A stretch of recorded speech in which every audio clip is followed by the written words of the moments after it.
बिस्मिल्लाहिर्रहमानिर्रहीम। अल्लाह पाक के बाबरकत नाम और आका करीम सल्लल्लाहु अलैहि वसल्लम की बारगाह में बेपनाह दुरूद का नजराना पेश करने के बाद आज हम जिस टॉपिक पर डिस्कस करने जा रहे हैं वो है अमल। ये लफ्ज उन्हीं 3 हरूफ से बनता है जो इल्म में इस्तेमाल हुए, सिर्फ लाम और मीम की तरतीब ही बदली है। ये इस बात की दलील है कि अमल से पहले इल्म का होना जरूरी है और इल्म हासिल करने के बाद अमल करना लाजमी है, वरना सब कुछ बेकार है। अब अमल के लिए मजीद 2 ऐन की जरूरत है और वो 2 ऐन है अकल और इश्क। अकल, जब आपने किसी पेशे का इंतखाब कर लिया, उस पर यकीन करके और अपने आप पर एतमाद करके उसका इल्म हासिल कर लिया, तो फिर इस पर अमल दरामद के लिए आपको ठोस मनसूबाबंदी करनी है और ये मनसूबाबंदी सिर्फ अकल यानी फहम व फरासत से हो सकती है। आपने सोच विचार करना है कि ये काम करने के लिए आपने कौन से ज़राए इख्तियार करने हैं, कितना वक्त दरकार है, कहाँ पहुँचना है, यानी हदफ क्या है। ये हदफ मुकर्रर करने के लिए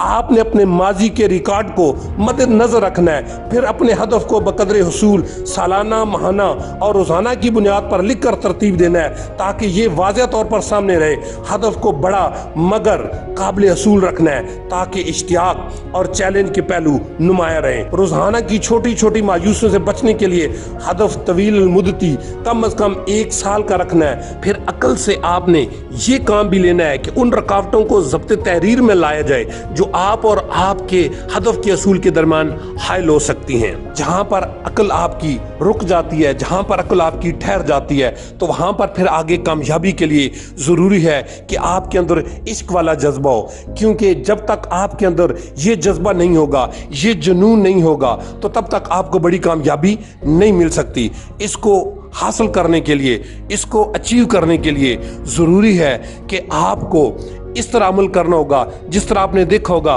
कि पानी एक छोटे से चश्मे से निकलता है और चश्मों से चलता हुआ वो नदी नालों तक पहुंचता है और नदी नालों से गुजरता हुआ फिर वो दरियाओं में पहुंचता है और दरियाओं से चलता हुआ फिर वो समुद्रों में जाकर एक बहुत बड़ा समुद्र बन जाता है। वो इस वजह से बनता है कि न वो रात देखता है न वो दिन देखता है, बल्कि एक ही काम कर रहा होता है कि मुसलसल वर्किंग कर रहा होता है, मुसलसल अमल कर रहा होता है और अमल के नतीजे में वो एक छोटे चश्मे से निकलने वाला पानी एक बहुत बड़ा समुद्र बन जाता है। तो इसके लिए जरूरी है कि आप रुके नहीं, क्योंकि जब आप ठहर जाते हैं तो बिल्कुल ऐसा ही होता है कि जैसे आपने देखा होगा कि पानी जहां पर ठहर जाता है तो फिर वो बदबूदार हो जाता है, फिर उससे बू आना शुरू हो जाती है, फिर उसके साथ खुशबू आना खत्म हो जाती है। तो अगर आपने काम करना बंद कर दिया तो फिर आपसे भी बदबू आना शुरू होगी। लिहाजा आपको चाहिए कि जो चलता हुआ पानी होता है, जो सुबह शाम चल रहा होता है, जो रुकावटों को नहीं देख रहा होता, जो दिन और रात की सख्तियों को नहीं देख रहा होता, मुसलसल और मुतवातर मेहनत कर रहा होता है और डेफिनेट एक छोटे से चश्मे से निकलकर एक वो बहुत बड़ा समुद्र बन जाता है। जब आपने भी कोशिश, जब आपने भी अमल